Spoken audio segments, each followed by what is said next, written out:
The American Civil War, a complete history. The year is 1860, and the United States of America stands at a crossroads that will determine not only its future, but the very soul of the nation. For decades, tensions have simmered beneath the surface of American society, threatening to tear apart the fabric of the Union that the Founding Fathers had so carefully woven together just 84 years earlier. At the heart of this growing divide lies the institution of slavery, a practice that has become so deeply embedded in the economic and social structure of the Southern states that many cannot imagine their way of life without it. Cotton is king in the South, and that kingdom is built upon the backs of nearly 4 million enslaved African Americans who toil in the fields, generating immense wealth for their white masters while receiving nothing but brutality and bondage in return. The North, meanwhile, has been rapidly industrializing. Factories dot the landscape from Massachusetts to Pennsylvania, powered by wage labor and immigrant workers streaming in from Europe. The moral arguments against slavery have been growing louder in northern churches, meeting halls, and newspapers. The Underground Railroad operates in secret, helping enslaved people escape to freedom. Abolitionists like William Lloyd Garrison, Frederick Douglass, and Sojourner Truth have been speaking out against the peculiar institution with increasing fervor. In November of 1860, Abraham Lincoln, the Republican candidate who had declared that a house divided against itself cannot stand, wins the presidency without receiving a single electoral vote from the South. Lincoln has promised not to interfere with slavery where it already exists, but he has also made it clear that he will not allow its expansion into the Western territories. For many Southerners, this is tantamount to a death sentence for their way of life. South Carolina, the hotbed of secessionist sentiment, acts first. On December 20th, 1860, delegates meeting in Charleston vote unanimously to secede from the Union. Their declaration states unequivocally that the Union heretofore existing between this state and the other states of North America is dissolved. Within weeks, Mississippi, Florida, Alabama, Georgia, Louisiana, and Texas follow suit. The Confederate States of America is born, with Jefferson Davis, a former U.S. Senator and Secretary of War, chosen as its president. Lincoln faces an impossible situation. He has sworn to preserve, protect, and defend the Constitution, yet 7 states have already left the Union before he even takes office. In his inaugural address on March 4, 1861, Lincoln attempts to strike a conciliatory tone while remaining firm in his conviction that secession is illegal. He tells the South, "We are not enemies but friends. We must not be enemies. Though passion may have strained, it must not break our bonds of affection." But tensions continue to escalate.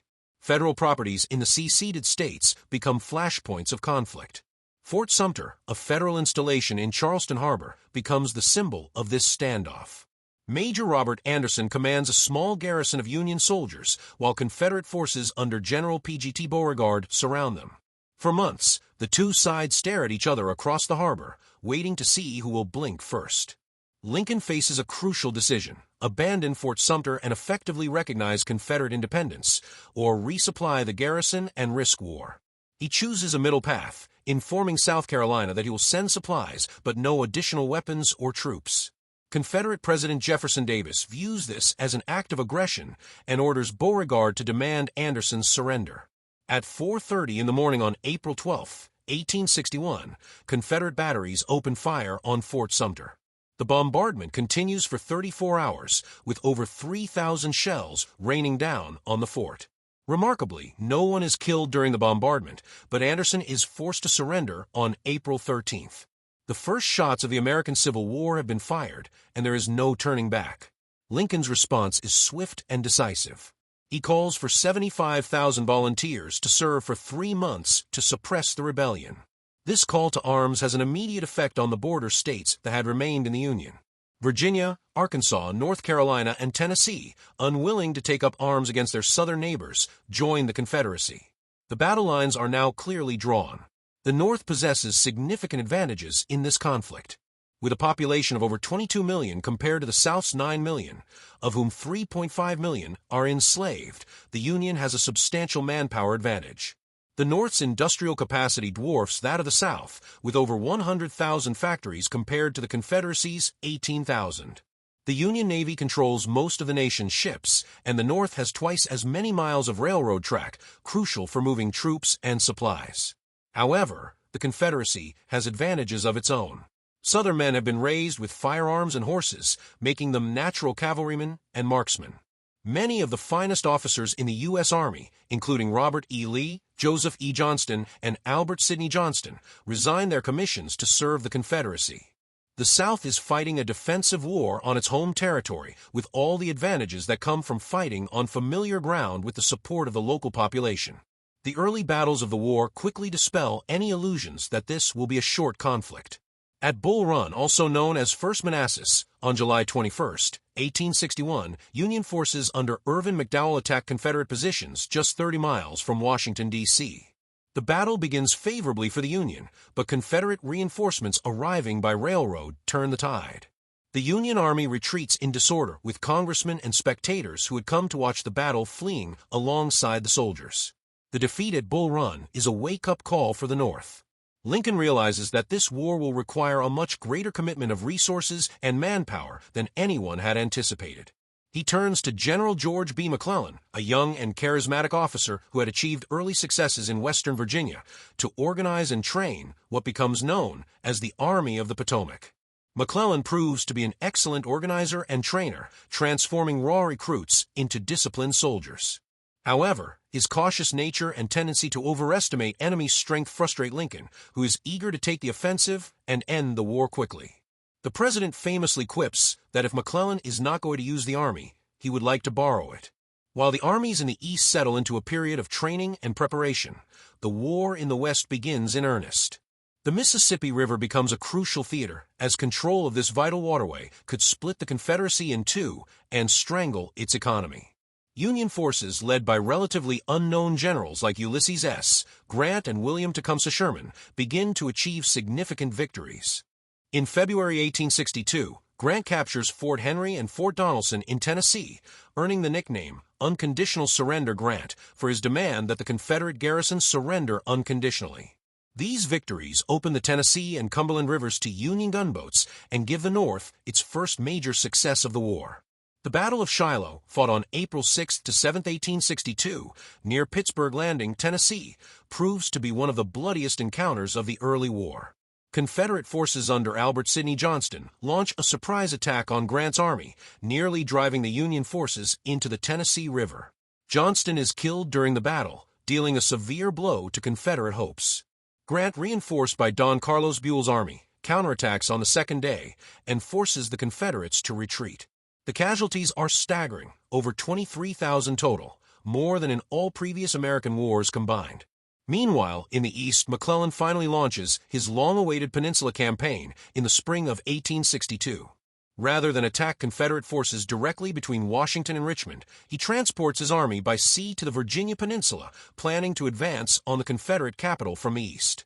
The campaign begins promisingly, but McClellan's cautious advance allows Confederate forces time to organize their defenses. At this critical moment, Robert E. Lee assumes command of what he names the Army of Northern Virginia. Lee, who had been serving as a military advisor to Jefferson Davis, proves to be the most gifted general of the war. His combination of tactical brilliance, strategic vision, and personal charisma makes him a formidable opponent. Lee immediately goes on the offensive, launching a series of attacks known as the 7 Days Battles that force McClellan to retreat from the gates of Richmond. Lee's aggressive tactics come at a high cost in casualties, but they achieve their strategic objective of relieving the pressure on Richmond and demoralizing Union forces. McClellan's Peninsula Campaign ends in failure, and Lincoln begins to question whether his commanding general has the will to prosecute the war vigorously. The summer of 1862 sees Lee take the war to the north. His Army of Northern Virginia crosses into Maryland in September, hoping to win European recognition for the Confederacy and perhaps convince war-weary Northerners to sue for peace. However, a copy of Lee's battle plans falls into Union hands, giving McClellan detailed knowledge of Confederate positions and movements.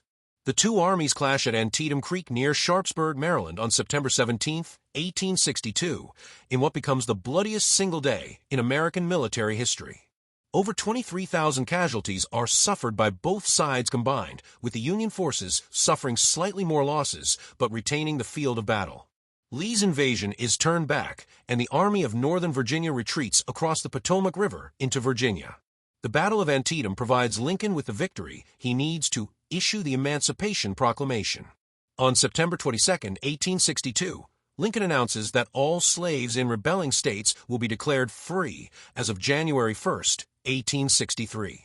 This transforms the war from a conflict primarily about preserving the Union into a moral crusade against slavery. The proclamation makes it virtually impossible for European powers, particularly Britain and France, to recognize the Confederacy without appearing to endorse slavery. The Emancipation Proclamation also opens the door for African Americans to serve in the Union Army. Nearly 200,000 black men, many of them former slaves, eventually serve in Union forces, providing crucial manpower at a time when Northern enthusiasm for the war is waning.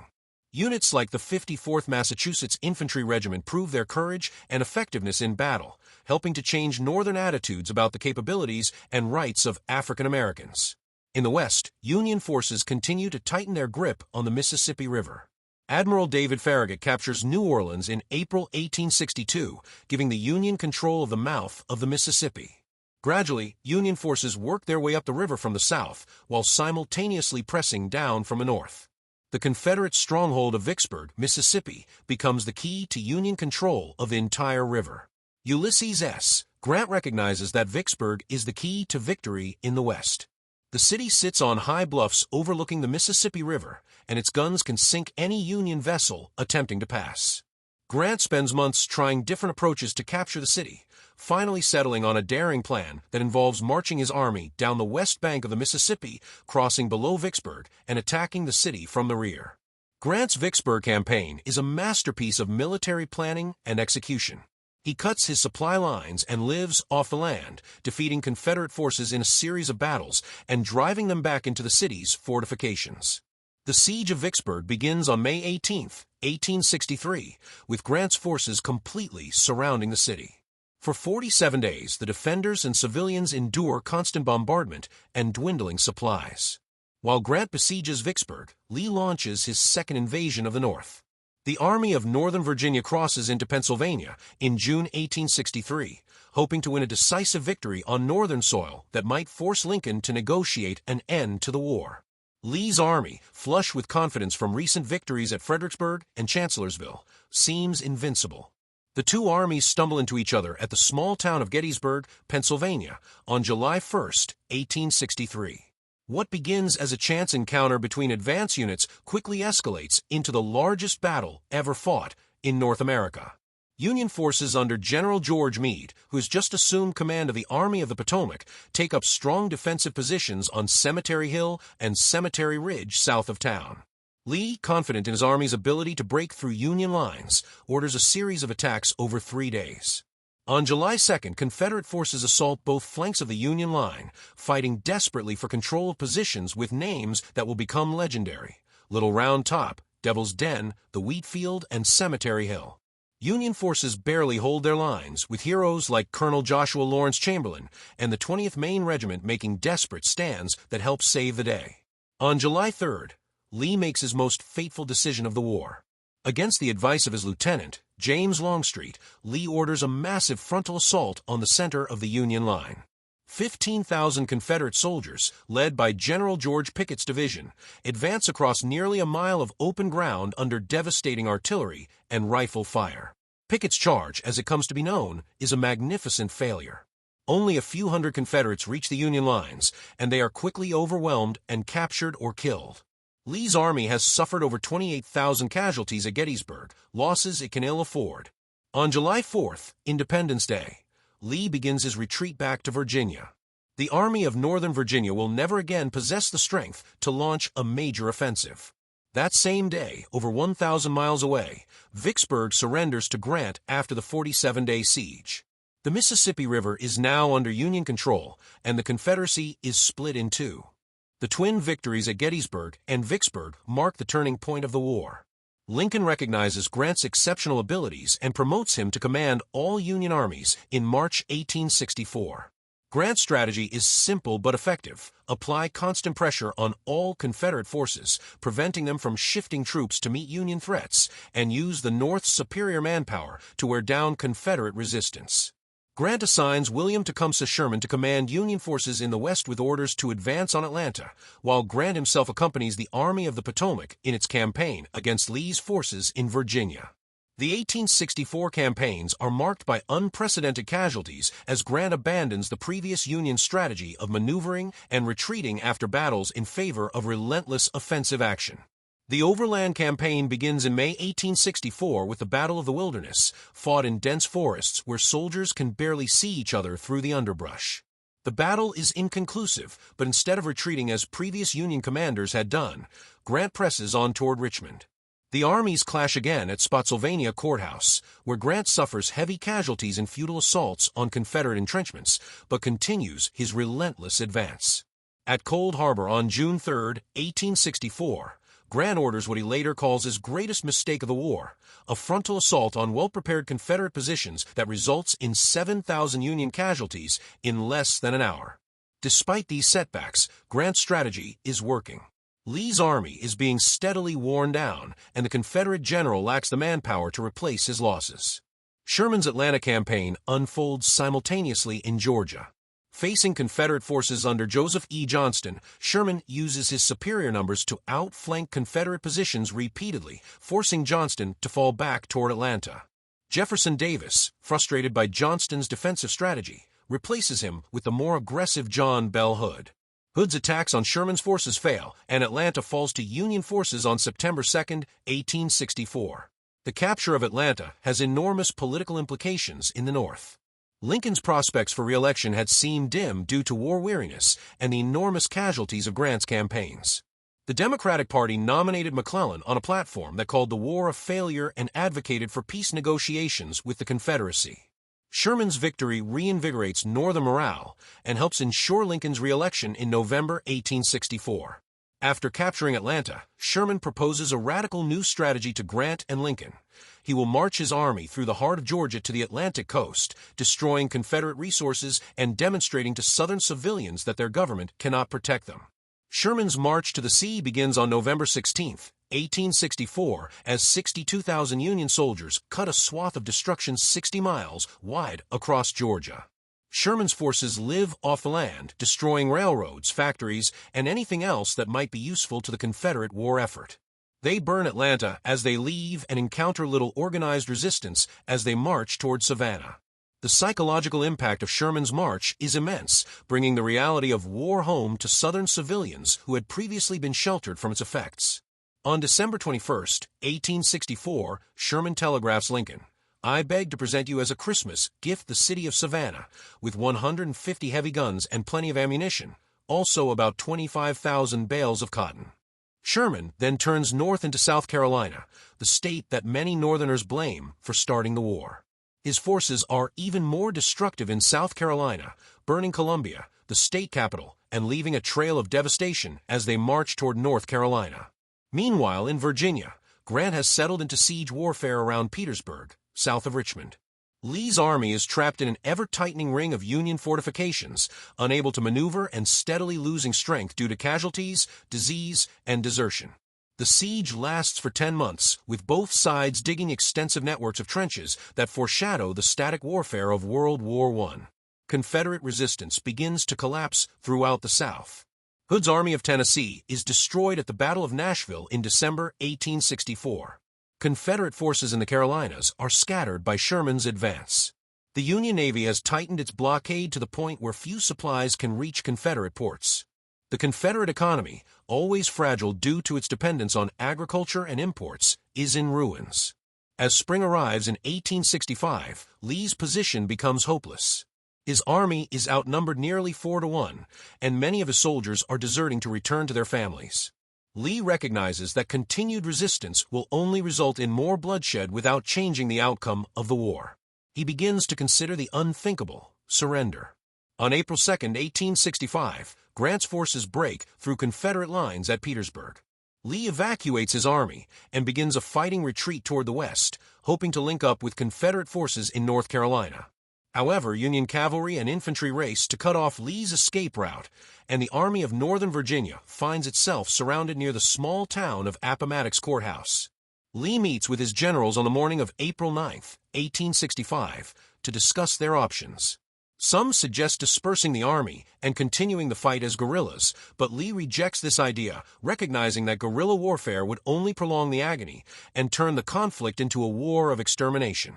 Lee decides to surrender and sends a message to Grant requesting a meeting to discuss terms.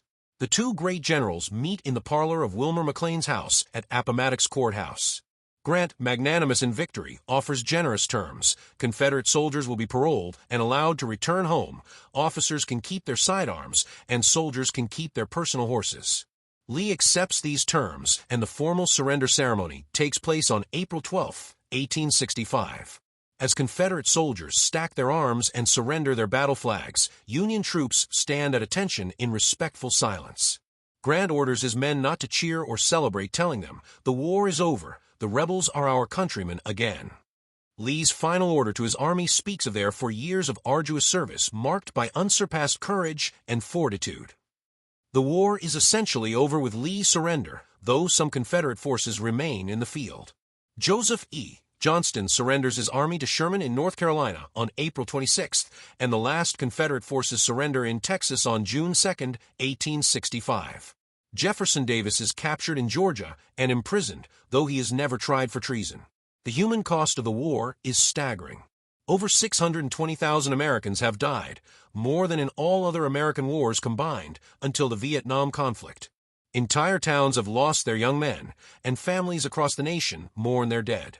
The South lies in ruins, its economy shattered, its cities burned, and its social structure fundamentally altered by the end of slavery. Yet the Union has been preserved, and slavery has been abolished. The 13th Amendment to the Constitution, outlawing slavery throughout the United States, is ratified in December 1865. 4 million African Americans are now free, though the struggle for true equality will continue for generations. Lincoln does not live to see the final victory, or to guide the nation's reconstruction. On the evening of April 14, 1865, just 5 days after Lee's surrender, Lincoln is assassinated by actor John Wilkes Booth while attending a play at Ford's Theater in Washington. Lincoln's death robs the nation of a leader who might have guided Reconstruction with the same wisdom and compassion he showed during the war. The America that emerges from a civil war is fundamentally different from the nation that existed before Fort Sumter. The federal government has demonstrated its supremacy over the states, and the Union has been preserved. Slavery, the institution that had poisoned American society since colonial times, has been destroyed forever. Industrial capitalism has triumphed over the agricultural economy of the Old South. The war has also transformed American society in ways that extend far beyond the battlefield. Women have entered the workforce in unprecedented numbers, serving as nurses, factory workers, and government clerks. Immigrants have proven their loyalty to their adopted country by fighting in its armies. African Americans have demonstrated their courage and capabilities as soldiers, earning the respect of many white Americans and strengthening the case for full citizenship rights. Technological innovation has accelerated during the war, with improvements in weapons, transportation, and communication that will shape the industrial age. The railroad has proven its strategic importance, and the telegraph has revolutionized military and civilian communications. Photography has brought the reality of war into American homes for the first time, thanks to pioneers like Matthew Brady and Alexander Gardner. The financial cost of the war has been enormous, with the federal debt rising from $65 million in 1860 to over $2.7 billion in 1865. However, the Union's industrial capacity has actually expanded during the war, positioning the United States to become a major economic power in the post-war era.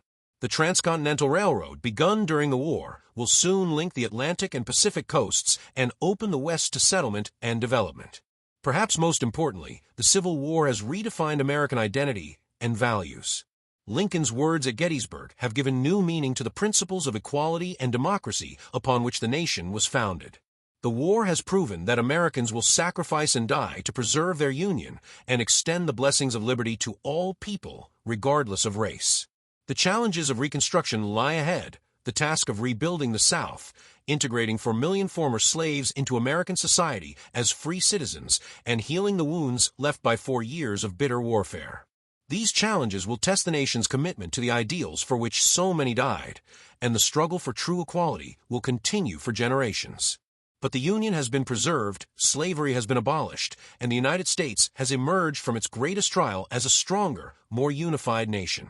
The American experiment in democracy has survived its severest test and stands ready to take its place as a leader among the world's nations. Out of the fire and blood of civil war has emerged a new birth of freedom, and the promise that government of the people, by the people, and for the people, shall not perish from the earth. The Civil War ended more than 160 years ago, but its legacy continues to shape American society today. The questions it raised about federal versus state power, racial equality, and the meaning of American citizenship remain relevant in contemporary political discourse.